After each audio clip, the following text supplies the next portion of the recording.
Quiero compartir con ustedes una palabra especial que el Espíritu Santo de Dios ministraba a mi vida ayer en el tiempo de oración que tuvimos a favor del Congreso, 7 horas en su presencia. ¿Cuántos están listos para ser la próxima generación usada por Dios en estos últimos tiempos?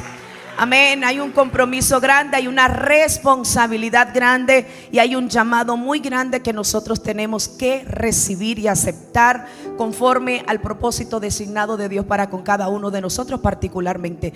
Sabemos que sin lugar a dudas el Señor ha llamado a que marquemos a una generación para tiempos futuros y para tiempos presentes. ¿Cuántos están creyendo eso? Y mientras ayer orábamos fue poderosa la oración. ¿Cuántos estuvieron? Las mujeres, yo sé que todas estuvieron conectadas y fue poderosa la oración ayer en la mañana. Duramos ahí un rato en la presencia del Señor y el Señor nos ministró a través de 3 personas. Y uno fue nuestra amada niña Natalie hermosa, que nos ministró una palabra poderosa. Esa palabra quedó dentro de mi corazón, muy poderosa. Ya hablaba acerca de las generaciones actuales. ¿Cuáles son las generaciones que realmente tienen que ser aquellas que caminan en santidad y que tienen 3 funciones específicas? Y la primera era un corazón que fuera justo, un corazón puro y aquellos que tienen autocontrol. Hablaba acerca de la justicia y ella dice que para poder caminar en justicia tú tienes que tener el carácter de Cristo, y para tener el carácter de Cristo tú tienes que tener una vida de intimidad, y para tener una vida de intimidad tú tienes que tener y procrear una vida de devoción, de búsqueda de Dios en oración y en la palabra. Muy poderosa enseñanza. Luego la pastora Bertita nos quebró con ese mensaje acerca de las vestiduras. Poderoso, poderoso, de cómo cada proceso en tu vida trae una vestidura nueva, la cual te eleva, te lleva a una nueva dimensión. Pero no solamente eso, sino que va desarrollando en ti cada proceso. Y hablaba acerca de las vestiduras de José que tenía que llevar, porque la vestidura que el padre Jacob le puso a José eran unas vestiduras que tenían que ver con grandeza, pero él no estaba preparado para la grandeza. Por lo tanto tuvo que pasarlo por ciertas vestiduras, la vestidura de prisionero, la vestidura de esclavo, y cada una de esas vestiduras representaba una enseñanza para madurar a José. Poderosa enseñanza, poderoso. Eso de las vestiduras estuvo poderoso. Luego vino nuestro pastor Carlos Vicente Barranco, nuestro padre, y comienza a hablar una palabra tan poderosa acerca del sacrificio. ¿A qué tú vas a ir a 7 horas? ¿A qué vas? ¿A recibir o a dar? Fue poderoso. Realmente Dios realmente nos habló ayer, nos marcó. Pero mientras estábamos orando ahí, el Espíritu Santo de Dios me dice: yo quiero que tú prediques mañana conforme a este tema. Y comienza a hablarle. Usualmente el Espíritu Santo de Dios a mí no me ministra de una manera normal. Yo no predico así de que tengo 100 mensajes y voy a agarrar uno de esos y lo voy a predicar. Es imposible para mí. Yo no puedo hacer eso. A veces yo paso horas cuando salgo a ministrar y le digo: Señor, ¿qué yo voy a ministrar a tu pueblo? ¿Qué tu pueblo necesita? Yo no puedo tomar de los mensajes que tengo ahí archivados y decir: voy a predicar este mensaje. No, Dios tiene que darme algo fresco, algo nuevo, algo para el momento, algo para el ahora. Y Dios me hablaba acerca de escogidos y vencedores, y vamos a hablar de esto hoy. Pero antes de entrar a la lectura de la palabra, me impactó mucho una pregunta que me hizo mi hijo Ismael. Me dice: mami, ¿cómo yo puedo permanecer en santidad? Y hace unos días atrás estaba ministrando donde la pastora Serrano, y el Señor me habló acerca de la obediencia a la autoridad espiritual. Ese tema está en las redes, usted lo puede encontrar con de los pastores Serrano. Poderoso mensaje. Mira que yo nunca digo de lo que predico, pero ese mensaje búsquelo. Poderoso. Y el Señor me hablaba acerca de la autoridad de Dios. La autoridad de Dios es algo tan grande que está por encima de su poder.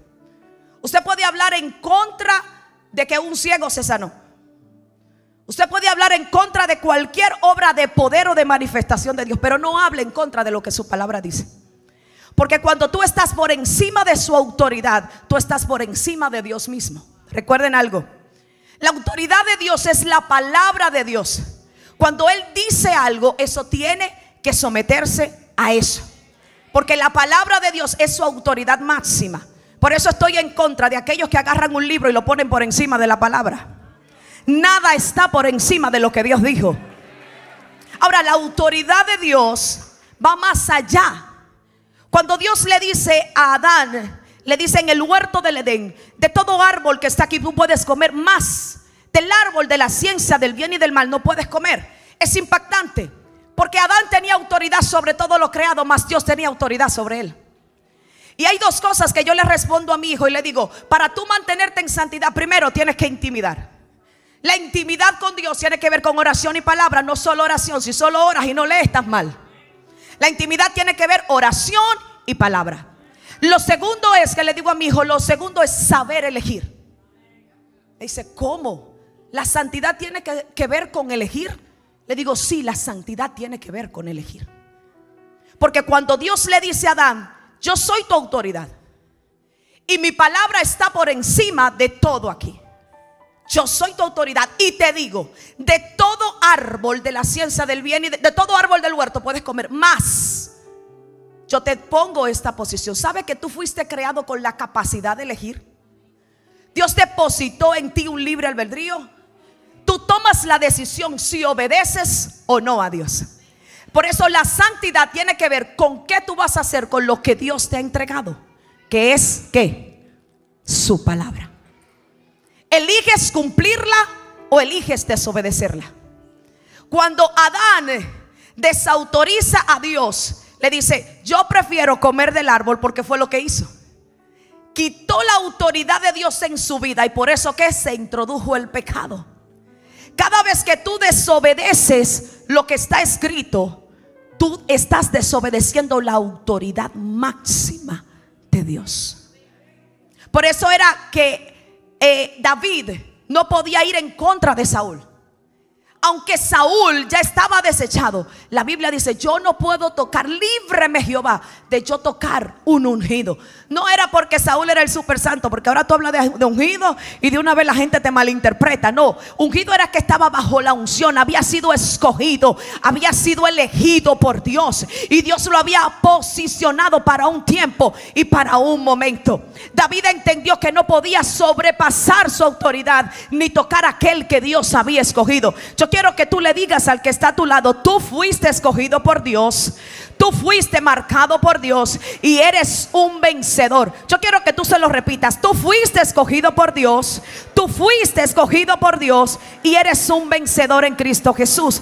Vamos a leer la palabra en el libro de Efesios capítulo 1 verso 3 en adelante, donde dice acerca de cómo nosotros podemos ser escogidos. El apóstol Pablo en el libro de Efesios y en el libro de Romanos está prácticamente hablando estos puntos tan importantes acerca de cómo nosotros somos escogidos por Dios. Y el subtema de este Efesios capítulo 1 versos 3 dice: bendiciones espirituales en Cristo. Yo quiero que usted agarre su Biblia, se ponga de pie y vamos a leer estos versículos tan poderosos, y también lo pueden poner en la pantalla. Efesios capítulo 1 versículo 3 dice lo siguiente: bendito sea el Dios y Padre de nuestro Señor Jesucristo, que nos bendijo con toda bendición que espiritual en los lugares celestiales en Cristo, según nos escogió en él antes de la fundación del mundo, para que fuésemos santos y sin mancha delante de él, en amor, habiéndonos predestinado para ser adoptados hijos suyos por medio de Jesucristo, según el puro efecto de su voluntad. Ahora vámonos al libro de Romanos, capítulo 8 versículo 28, que dice de la siguiente manera, dice: más que vencedores. Y sabemos que a los que aman a Dios, todas las cosas le ayudan ¿a qué? Esto es a los que conforme a su propósito son llamados, porque a los que antes conoció también los predestinó para que fuesen hechos conforme a la imagen de su Hijo, para que él sea el primogénito entre los muchos hermanos. Y a los que predestinó, a estos también llamó, y a los que llamó, a estos también justificó, y a los que justificó, a estos también glorificó. Cierre sus ojos y levante sus manos y diga: Padre, gracias por tu palabra. Señor, sabemos que ellas son bendición. Te pedimos, Padre amado, que hables en esta mañana a nuestras vidas y nos ministre conforme a tu perfecta voluntad. En el nombre de Jesús, amén y amén. Denle un fuerte aplauso al Señor y puede tomar su asiento. Quiero expresarle esto: intimidad con Dios, saber elegir y tener esta vida de oración, de búsqueda y elegir la palabra de Dios. La Biblia dice que los hechos de Dios proceden de su trono y esto se fundamenta en su autoridad. Todas las cosas son creadas por la autoridad de Dios y todas las leyes físicas del universo se mantienen por esta misma autoridad. Por eso la Biblia se refiere a ello expresando que Dios sustenta todas las cosas con la palabra de su poder. Esto significa que sustenta todas las cosas con la palabra del poder de su autoridad. Porque la autoridad de Dios representa a Dios mismo, mientras que su poder representa sus hechos. Es muy importante identificar que cuando nosotros nos sometemos a la palabra de Dios, obedecemos lo que su palabra dice, nosotros caminamos en bendición, caminamos en puertas abiertas. El Espíritu Santo de Dios siempre va a estar con nosotros y nos va a revelar sus misericordias todos los días, aunque son nuevas cada mañana para todo el mundo. Pero sin lugar a dudas, aquellos que caminan bajo el propósito de Dios, caminan bajo la autoridad del Señor. ¿Alguien está conmigo en esta mañana? Si caminamos bajo la autoridad de Dios, vamos a caminar bajo el diseño que Dios trazó. En el Edén sabemos que Adán cometió uno de los errores más graves. Y el error más grave que cometió Adán en el Edén fue desautorizar lo que Dios le había autorizado. Desautorizar el poder mismo de Dios y posicionarse en el lugar que no debió de posicionarse. Aceptar lo que Satanás le estaba introduciendo a su mujer. Ahí hay muchos detalles, hay muchos puntos que podemos sacar, pero cuando vemos este procedimiento, vemos que ese nivel de autoridad en el hombre se pierde. ¿Por causa qué? Del pecado. Pero cuando vemos la autoridad de Dios, vemos el mover de Dios, es cuando nosotros entendemos el diseño, entendemos el propósito, entendemos el llamado de Dios y comenzamos a caminar en aquello que Dios ha diseñado para nosotros. El diseño de Adán era vivir una vida plena, completa, pero él viene y la rompe. Pero ¿cuántos saben que en Cristo Jesús, el segundo Adán, vino a romper y a deshacer todas las obras del diablo para que Cristo nos lleve a un nivel y a un lugar, a acercarnos al Padre?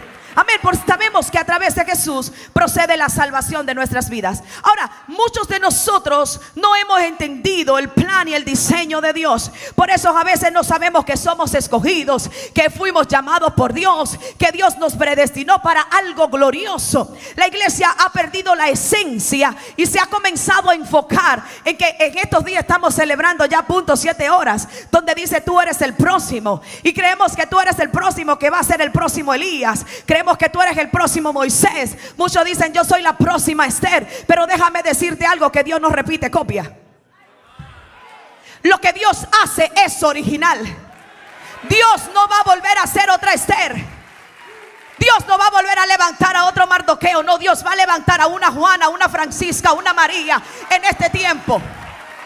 Porque el tiempo de Esther ya pasó, el tiempo de Elías ya pasó, el tiempo de Moisés ya pasó. Ahora es el tiempo de la iglesia, que tiene que entender en el lugar en donde Dios lo posiciona. ¿Alguien está conmigo en esta mañana?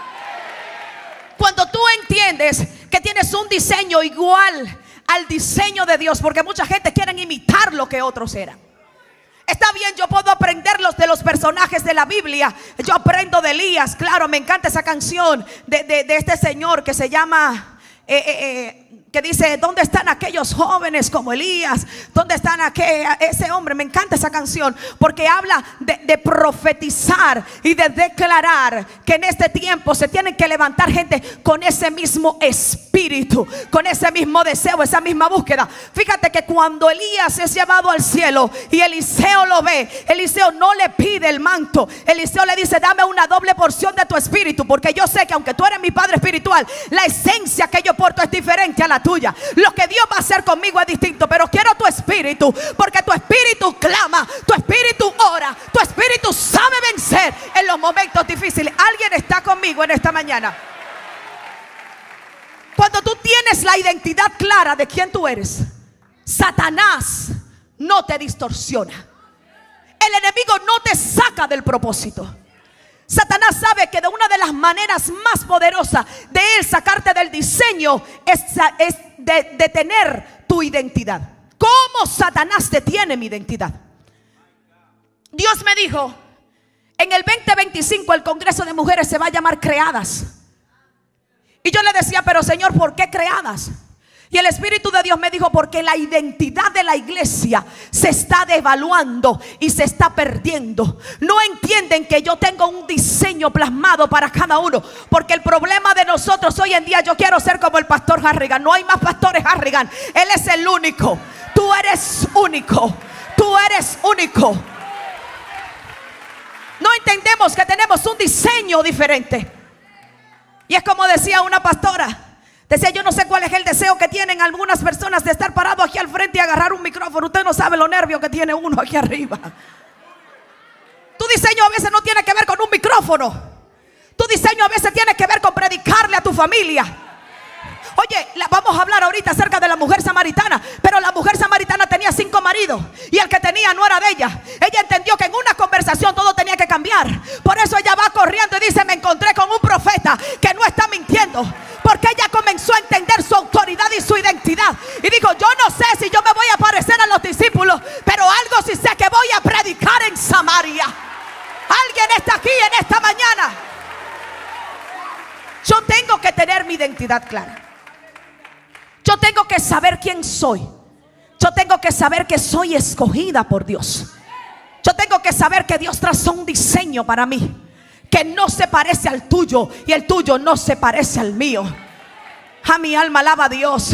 Por eso la Biblia dice que nosotros fuimos, ¿qué? Bendito sea el Dios y el Padre de nuestro Señor Jesucristo, que nos bendijo con toda bendición espiritual en los lugares celestiales. ¿En quién? En Cristo Jesús, según nos escogió en Él antes de la fundación del mundo. Para este momento y esta misión Dios nos eligió. Dios te eligió a ti y a nadie más. Él te ha escogido a ti en Cristo. Dice la Biblia, fuimos escogidos. Efesios versículo 4, capítulo 1. La palabra griega del Nuevo Testamento de escogido significa eclectos, que significa elegido entre varios para un propósito específico. Esto implica que existían diversas alternativas, pero fue a ti a quien el Padre eligió y a quien ha depositado un don único que nadie más posee. Cuando Dios miró, vio a tu madre, vio a tu padre, dijo, voy a crear a Juan, voy a hacer a María, voy a hacer a José, con un diseño específico. Óyeme, ni tus huellas dactilares se parecen a la de tu hermano, porque tú eres único. Y Dios te escogió con un diseño único, con un propósito único. En una ocasión llegó una hambruna en Israel y habían 2 leprosos que estaban parados a la puerta. Y ellos dijeron, este es el momento, o salimos corriendo o lo hacemos o no lo hacemos. ¿Tú sabes por qué la iglesia fracasa? Primero, porque no entiende su diseño, y segundo, porque no aprovechan la oportunidad que Dios le está dando en el momento. Si Dios te está diciendo en esta mañana que tú fuiste escogido para grandes cosas, ¿por qué limitas en tu mente y comienzas a negar lo que Dios ha depositado dentro de ti? El enemigo trabaja mucho con esto. Por eso la palabra significa escogido, que significa eclectos, elegidos entre varios para un propósito específico. Tu vida en el llamado es comparable a una huella digital, es única e inimitable. Cuando se menciona el concepto de ser escogido, se hace referencia a una acción que solo Dios realiza en relación con nosotros. Jesús afirmó, no me elegiste vosotros a mí, sino que yo os elegí y os he puesto para que llevéis ¿qué? Sin embargo, en Cristo no solo hemos sido escogidos, sino también hemos sido predestinados. La palabra predestinado proviene del griego proizo, un término en el que prefijo pro significa antes y orizo significa marcado. Desde la eternidad Dios nos ha señalado para un propósito específico.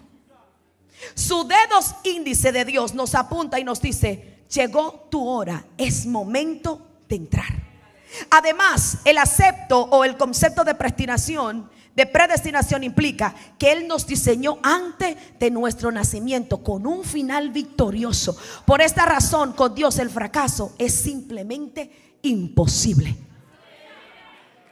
Cuando tú entiendes el diseño de Dios, por eso la Biblia dice en el Salmo 139, mi embrión que vieron tus ojos, y en tu libro estaban escritas todas aquellas cosas que luego fueron formadas sin faltar una de ellas. Esta palabra me encantó, que significa predestinados, que viene del griego proiso, significa antes. Antes de la fundación del mundo, antes de que tú existieras, ya Dios te había diseñado para este tiempo. ¿Tú sabes por qué hay gente perdiendo el tiempo en la iglesia? Porque no saben lo que tienen, porque no saben lo que carga. Satanás quiso confundir a Eva y le dijo: óyeme, es que si tú comes de este árbol, el mismo Dios no sabe que tú vas a ser como él. Ella no sabía que ya era como él. El enemigo está engañando a la iglesia y la tiene sentada, y cuando el diablo se le manifiesta en la casa, quieren llamar al líder o al pastor, no sabiendo que la Biblia dice: toda autoridad se te fue entregada en Cristo Jesús. Tú tienes un diseño que está diseñado para detener el plan del diablo, para parar las obras de Satanás y para detener las enviaciones del enemigo. Tú tienes autoridad. Dios te diseñó con la capacidad de reprender, de atar, de hollar serpientes y escorpiones en el nombre de Cristo Jesús. Pero tienes que entender esto: fuiste escogido desde antes de la fundación del mundo. No eres una coincidencia. No fuiste creado solamente y única y exclusivamente porque tu mamá y tu papá tuvieron un momento específico. No, tú fuiste creado porque Dios lo determinó. Naciste en un lugar que tal vez sufriste, pasaste, pero eso es una señal de que Dios te escogió, porque dice la Biblia: a lo vil y a lo menospreciado del mundo escogió Dios. ¿Para qué? Para avergonzar a aquellos que se creen grandes. La gente que más sufre son los que realmente tienen la gloria de Dios. La gente que más sufre son los que realmente tienen la gloria de Dios. Los que más han sufrido, los que más han llorado. Yo quiero que tú saques ese lugar de víctima, ese espíritu que te hace ver que tú eres una víctima y que todo el tiempo tiene que estar en el último lugar. La Biblia dice que aunque David estaba detrás de las ovejas, llegó el momento de llevar la comida, y cuando se presentó con Goliat dijo: ya no seré más. Dejé las ovejas con alguien, pero ya yo no soy más pastor de ovejas. Yo ahora tengo una asignación. Voy para el frente. Tengo que matar a Goliat. Ya mi tiempo allí pasó. Ahora viene un tiempo distinto. Entiende lo que portas.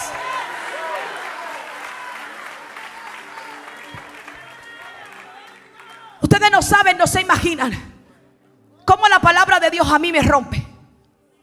Porque si hay alguien que ha dudado por años del llamado que porta, soy yo.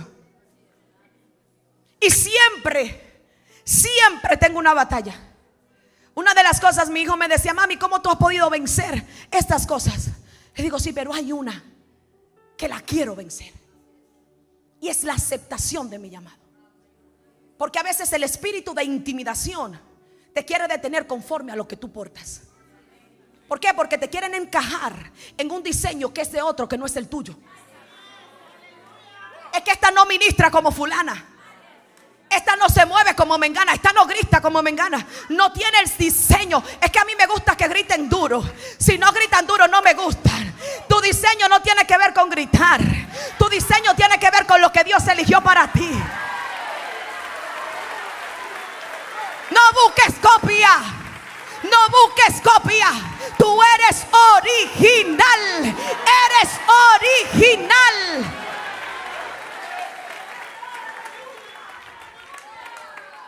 Entonces, Satanás usa mucho esto para detener el plan de Dios.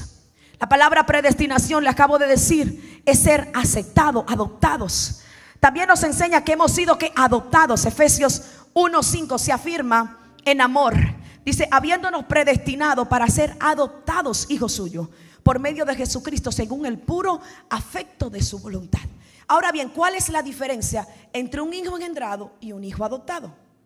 Existen hijos que, aunque fueron engendrados, llegaron a este mundo como una sorpresa para sus padres, sin saber o sin haber sido deseados.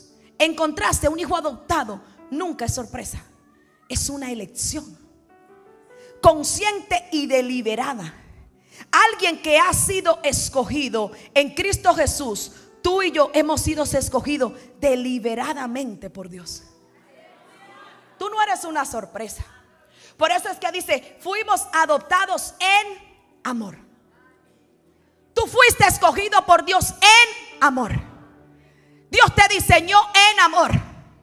Dios te hizo en amor. Dios te preparó para este tiempo en amor.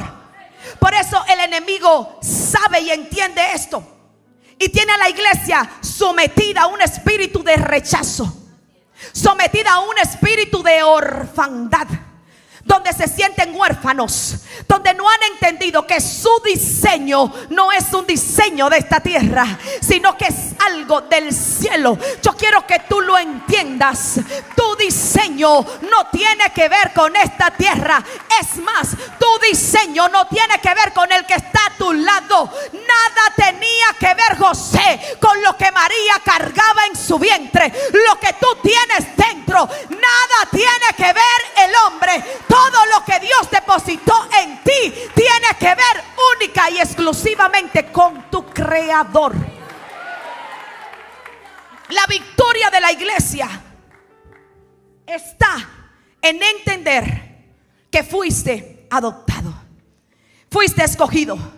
La escritura también nos asegura que hemos sido aceptados, lo cual significa que en Cristo Jesús somos libres de todo espíritu de orfandad y de todo espíritu de rechazo.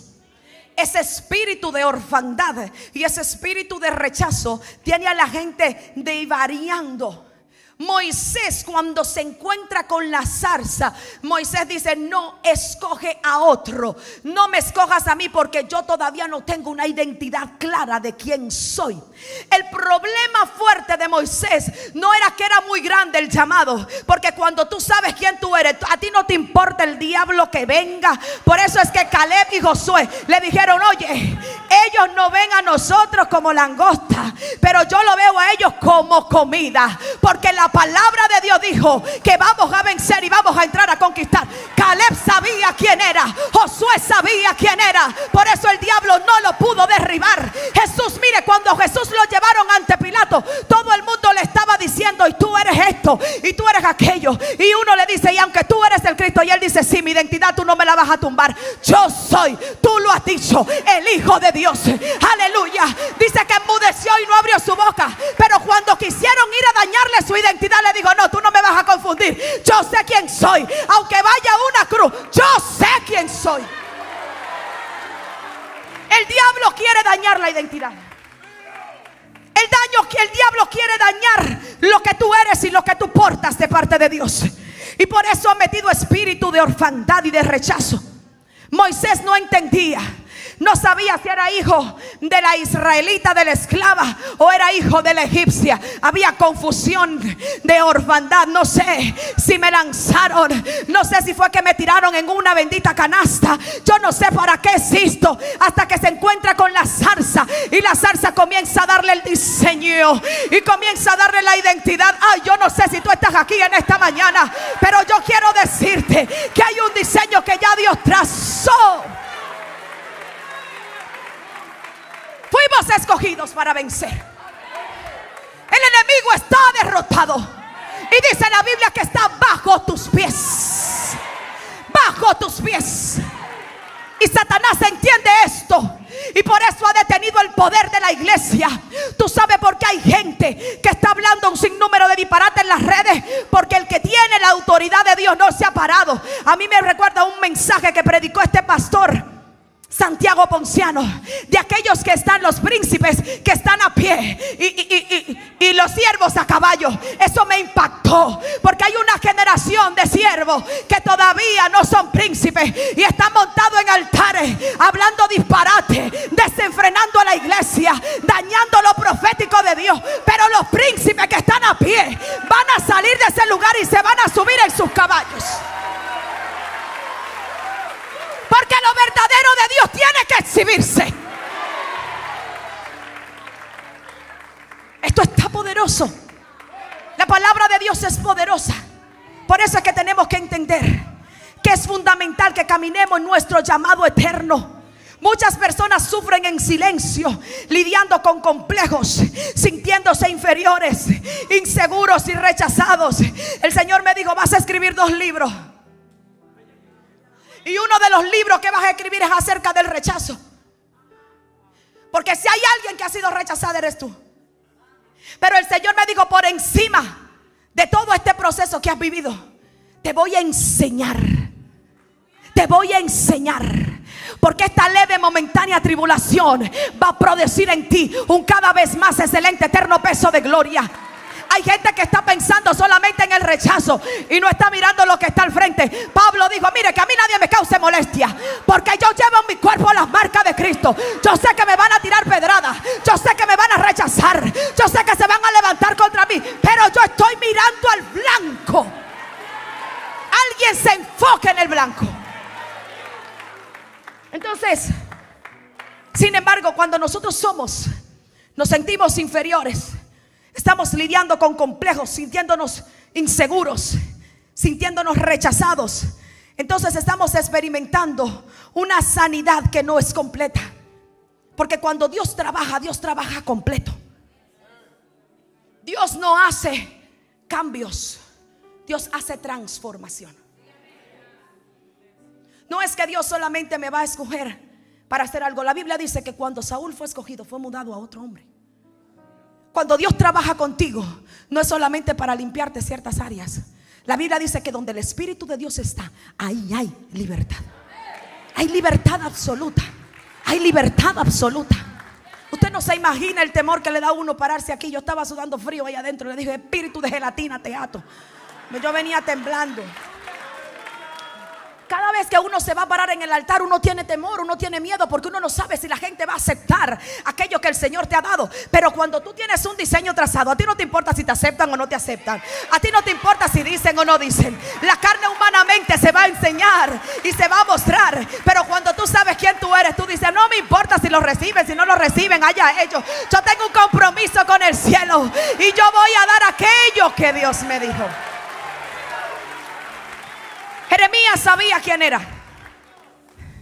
Y aunque en un momento dijo: Señor, yo me siento como un niño. O sea, yo no puedo. Esta gente yo le hablo y no puedo. Pero hubo un momento en donde dijo: hay algo más fuerte.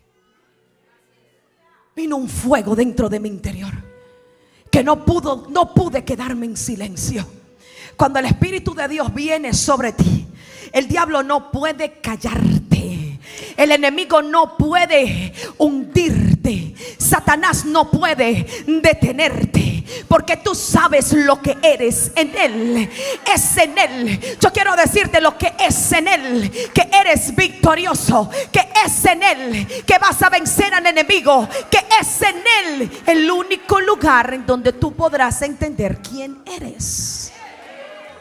La mujer samaritana, nos vamos al libro de Juan capítulo 4 y lo buscamos allí. Si los del multimedia también nos ayudan, por favor, de proyección. Dice en el verso 1: cuando pues el Señor entendió que los fariseos habían oído decir: Jesús hace y bautiza más discípulos que Juan. Y aunque Jesús no bautizaba, sino que sus discípulos, eso es otra parte, salió de Judea y se fue a otro lugar, a Galilea. Y le era necesario pasar por Samaria.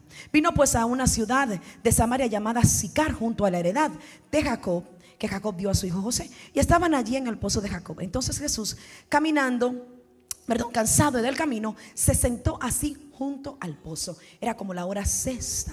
Vino una mujer de Samaria a sacar agua y Jesús le dijo: dame de beber, pues sus discípulos habían ido a la ciudad a comprar comida. La mujer samaritana le dijo: ¿cómo tú, siendo judío, me pides a mí de beber, que soy una mujer samaritana? Porque judío y samaritano no se tratan entre sí. Respondiendo Jesús y les dijo: si conocieras el don de Dios y quién es el que te dice dame de beber, tú le pedirías y él te daría ¿qué? Agua viva. La mujer le dijo: Señor, no tienes con qué sacarla y el pozo es hondo. ¿De dónde pues tienes aquella agua? ¿Acaso eres tú mayor que nuestro padre Jacob, que nos dio de este pozo, el cual bebieron él y sus hijos y sus ganados? Respondiendo Jesús les dijo: cualquiera que bebiera de esta agua volverá a tener sed, mas el que bebiere del agua que yo le daré no tendrá sed jamás, sino que el agua que yo le daré será en él una fuente de agua que salte para vida eterna. La mujer dijo: Señor, yo quiero de esa agua, para que no tenga sed ni venga aquí a sacarla. Jesús le dijo: ve, llama a tu marido y ven acá. Respondiendo la mujer le dijo: no tengo marido. Jesús le dijo: bien has dicho, no tengo marido, porque 5 maridos has tenido y el que ahora tiene no es el tuyo. Esto has dicho con verdad. Le dijo la mujer: Señor, me parece que tú eres profeta. Nuestros padres adoraron en este monte y vosotros decís que en Jerusalén es el lugar donde se debe adorar. Jesús le dijo: mujer, créeme que la hora viene cuando en este momento ni en Jerusalén adoraréis al Padre. Vosotros adoráis lo que no saben, nosotros adoramos lo que sabemos, porque la salvación viene de los judíos. Mas la hora viene y ahora es cuando los verdaderos adoradores adorarán al Padre en espíritu y en verdad, porque también el Padre tales adoradores busca que le adoren. Dios es espíritu y los que le adoran en espíritu y en verdad es necesario que le adoren. Le dijo la mujer: sé que ha de venir el Mesías, llamado el Cristo. Cuando Él venga nos declarará todas las cosas. Jesús le dijo: yo soy el que habla contigo. En esto vinieron sus discípulos y se maravillaron de lo que ella hablaba o de que él hablaba con esta mujer. Sin embargo, ninguno decía o preguntaba: ¿o qué hablas con ella? Entonces la mujer dejó su cántaro y fue a la ciudad y dijo a los hombres: venid a ver a un hombre que me ha dicho todo cuanto he hecho. ¿No será este el Cristo? Entonces salieron de la ciudad y vinieron a él. Entre tanto los discípulos rogaban diciendo: Rabí, come. Él le dijo: yo tengo una comida que comer que vosotros no saben. Entonces los discípulos decían unos a otros: ¿le habrá traído alguien de comer? Y Jesús le dijo: mi comida es que haga la voluntad del que me envió y acabe con su obra. Cuando esta mujer tiene solo una conversación, por eso es que yo digo que la gente que más sufre y los que más pecado cargan son los que más fácil revelan a Dios. Porque la gente que se cree que nunca ha hecho nada son los que más dicen: no, yo no necesito aceptar a Cristo, porque es que yo nunca he matado, yo nunca he robado, yo nunca he fumado, yo nunca he bebido. Pero esta mujer samaritana tenía 5 maridos y el que tenía no era de ella. Y ella sabía en la condición en la que estaba. Ella no necesitó que la convenciera mucho. Ella nada más necesitó una conversación para decir: oye, este hombre me ha profetizado todo en cuanto he hecho. Yo tengo que salir a hacer lo que soy. Soy evangelista. Tengo que salir a predicar. Vengan a él, vengan, vengan, vengan, vengan. El que me profetizó. Dios te ha marcado como la mujer samaritana. Dios te ha escogido para este tiempo. Dios te ha escogido para este tiempo, porque realmente la marca de Dios y el diseño que Dios te ha puesto es un diseño que no viene de esta tierra. Es un diseño que viene del cielo y que está totalmente preparado para ti. Para ti. Lo tuyo no se parece a lo de nadie. Lo tuyo no se parece a lo de nadie. Ahora, ¿cuál es la vida que Dios ha ordenado para el cristiano? La Biblia revela que Dios ha destinado una vida de pleno gozo para cada cristiano. Esta vida se caracteriza por una paz completa y una comunión ininterrumpida con Dios, sin que nada se oponga a su voluntad. La vida que Dios ha preparado para el cristiano no anhela las cosas del mundo, se aparta del pecado y tiene victoria sobre el pecado. Cuando tú entiendes quién tú eres, el diablo no tiene autoridad sobre ti. Tú tienes autoridad sobre él.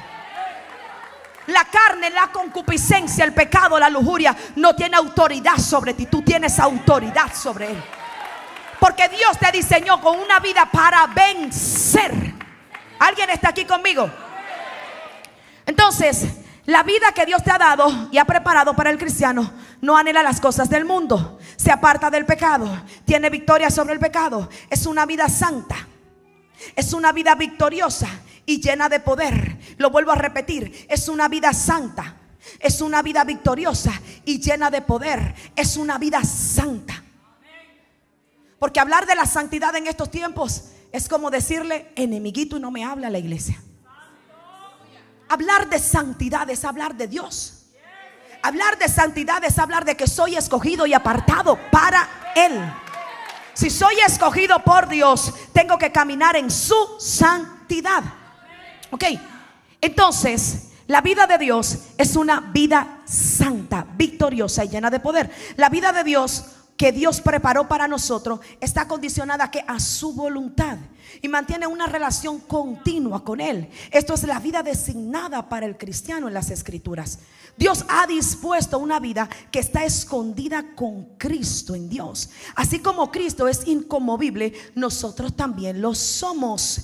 De igual manera, así como Él está por encima de todas las cosas, nosotros compartimos esa misma posición. Nuestra posición ante Dios es la misma que Dios le ha dado a Cristo aquí en la tierra. No es que eres Dios, eres hijo de Dios y cargas el ADN de Cristo. Nunca debemos pensar que estamos llamados al fracaso o a la debilidad.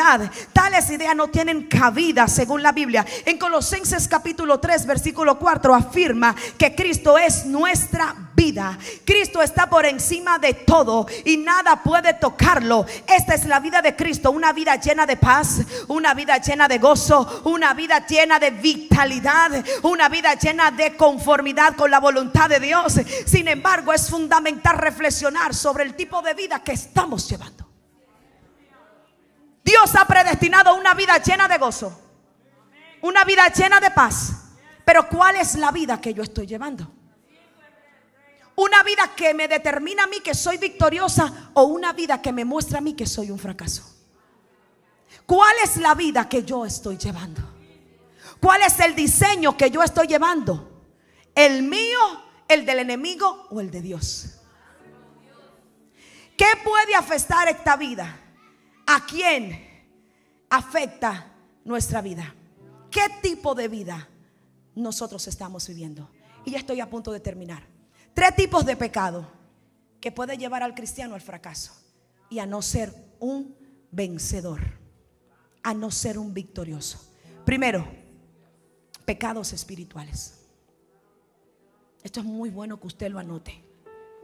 ¿Cuáles son los pecados espirituales? El pastor nos habló acerca de esto, ¿verdad?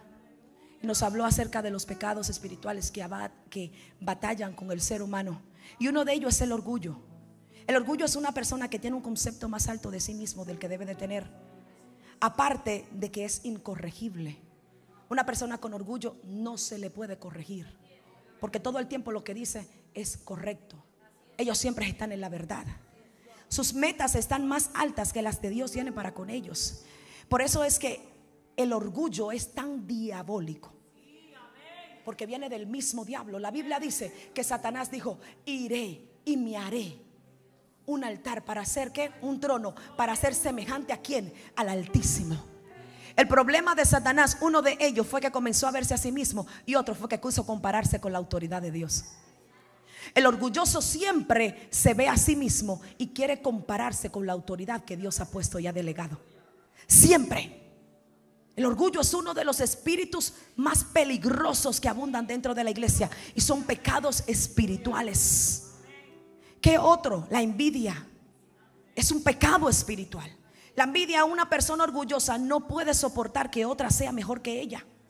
No puede resistir ver que otros tengan más éxito, ni que otros que otros estén avanzando en asuntos espirituales.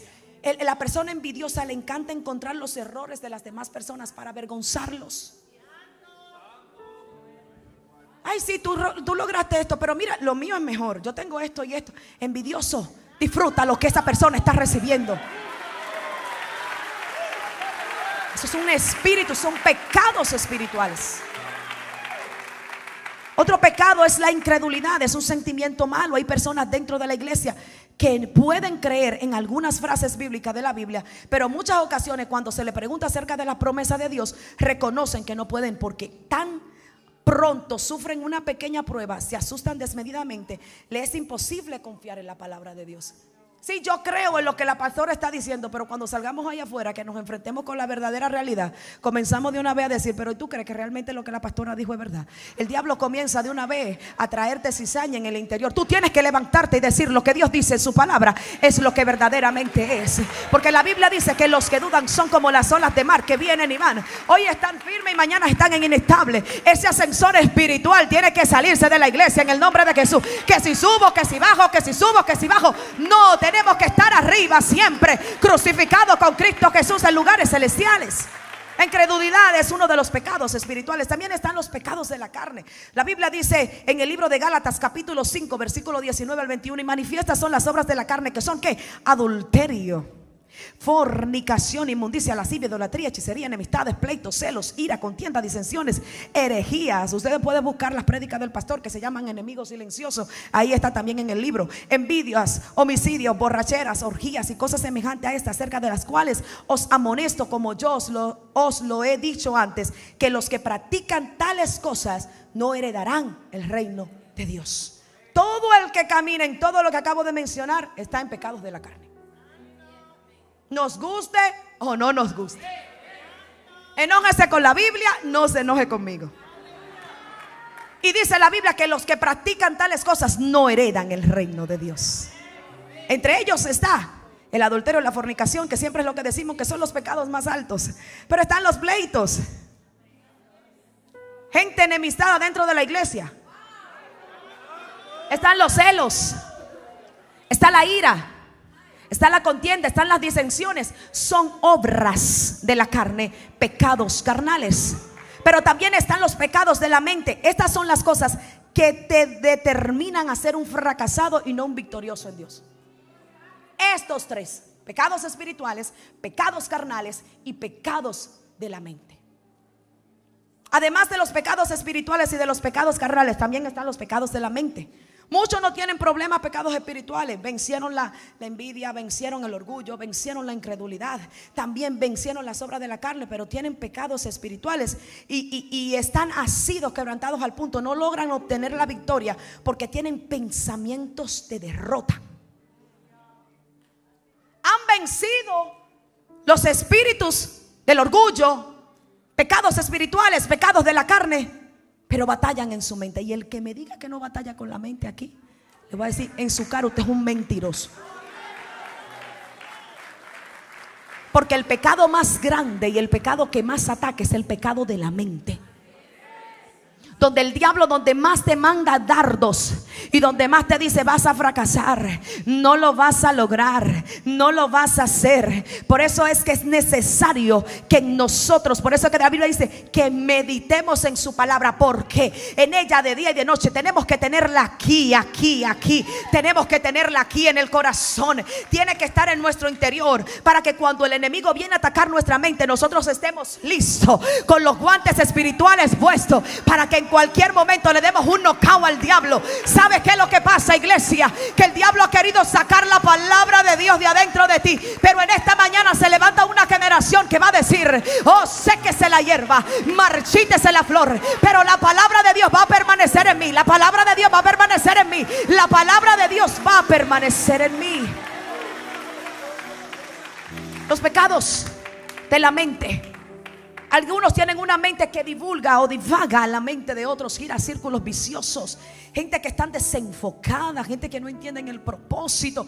Óyeme, cuando Nehemías sale, la Biblia dice que el árabe y Sanballat y Tobías quisieron sacarlo del propósito, porque el plan de ellos era mantener los muros en el suelo. Pero cuando Dios levanta a Nehemías, dice la Biblia que vinieron ellos y le dijeron: oye, Nehemías, vamos a prepararte una comida, te tenemos un plan listo. Tú sabes que el diablo también te hace cosas bonitas, ¿verdad? Para sacarte del propósito, y te prepara buenos planes y buenos banquetes. Ten cuidado donde tú estás yendo, porque las palabras que salían de la boca de la mujer que estaba detrás cuando Pablo se iba a la iglesia a orar eran palabras lindas. Estos son los hijos de Dios, estos son los siervos de Dios. Pero Pablo tenía discernimiento y dijo: esta mujer me está hablando con un espíritu de adulación. Te ato y te reprendo en el nombre de Jesús. Y el demonio tuvo que dejarla libre y por eso lo metieron preso. La generación de hoy no deja que el diablo le prepare banquete. La generación de Nehemías no deja que el diablo le prepare banquete. No van a jugar con mi mente, Satanás, dice Nehemías. Yo no tengo tiempo para ir a comer, yo tengo una asignación. Y Nehemías no se fue a comer con ellos, porque tú tienes que saber en los lugares en donde tú pisas.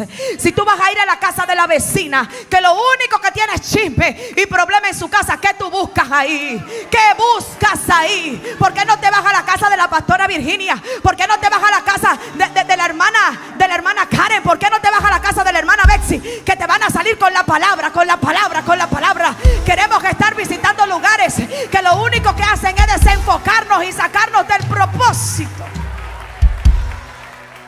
Ten cuidado donde vas, porque los pecados de la mente son peligrosos. Mire, una imagen es más difícil borrarla. ¿Por qué tú crees que la gente queda con traumas de su niñez?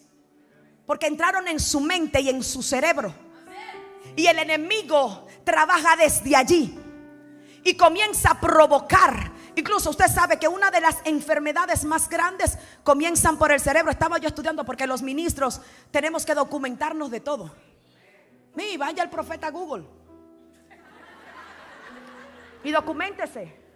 Hay que documentarse, hay que aprender, porque hay muchas cosas que están pasando que uno a veces ni sabe. Ustedes saben que hay unos parásitos que van al cerebro, y que esos parásitos te comienzan a poner en la mente que tú tienes que vomitar, que tú tienes que sentirte enfermo. Te debilitan porque están en tu cerebro. O sea, son tantas las cosas que el hombre lidia y batalla, que no ha entendido que el campo de Satanás es la mente.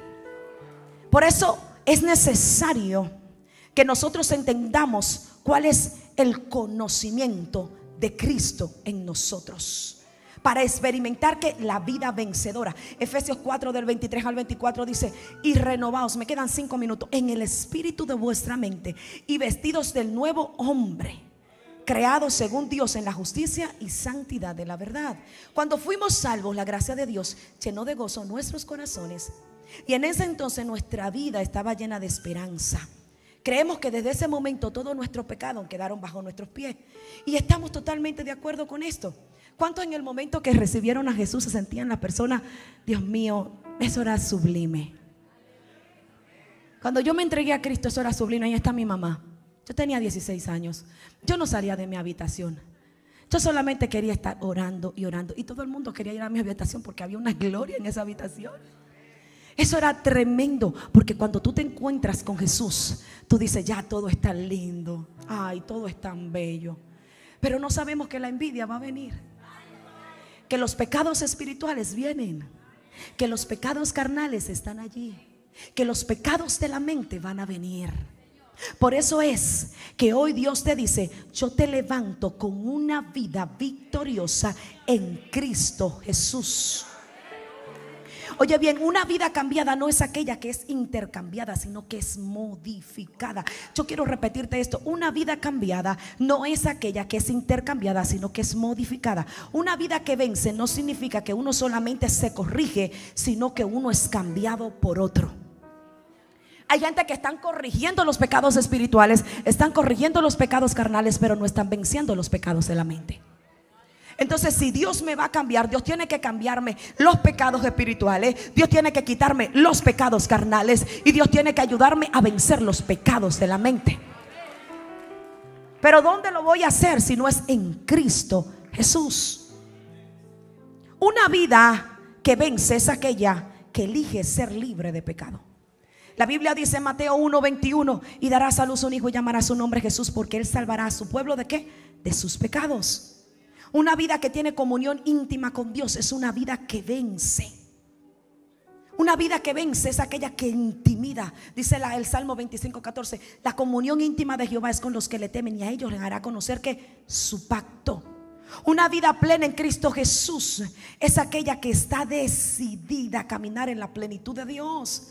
El libro de Juan capítulo 4:14 acabamos de leer, cuando Jesús le dijo a la samaritana: mas el que bebiere del agua que yo le daré no tendrá sed jamás, sino que del agua que yo le daré será en él fuente de agua que salte para vida eterna. Una vida que afecte a otros. Cuando tú tienes una vida de victoria, lo que tú portas de parte de Dios, eres un árbol sembrado junto a corriente de agua, que tu hoja no se cae, que da fruto en su tiempo, y que todo lo que hace prospera. Porque la gente cuando te ve quiere comer del fruto que tú tienes, porque dicen: esta persona tiene a Dios por dentro, porque eres justo y camina en una vida que afecta a otros conforme a la voluntad de Dios. Una vida también que sabe vencer toda circunstancia, es una vida que vence. La Biblia dice en el libro de Romanos capítulo 8, leas el capítulo 8 en su casa, ese capítulo está poderoso, verso del 35 al 39: ¿quién nos separará del amor de Cristo?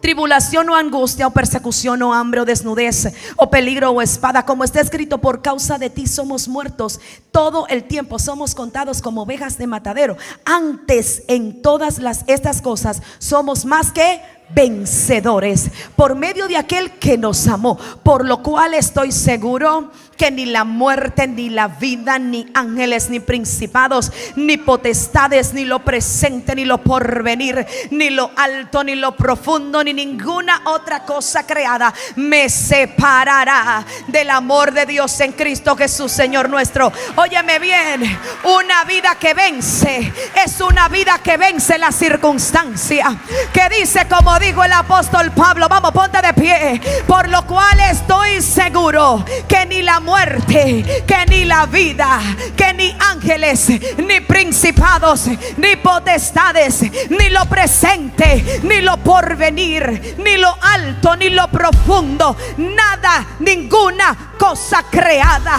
nada me podrá separar del amor de Dios que es en Cristo Jesús, Señor nuestro. Nada me separa de Dios. Vamos, decláralo en esta mañana, que soy victorioso en Cristo Jesús.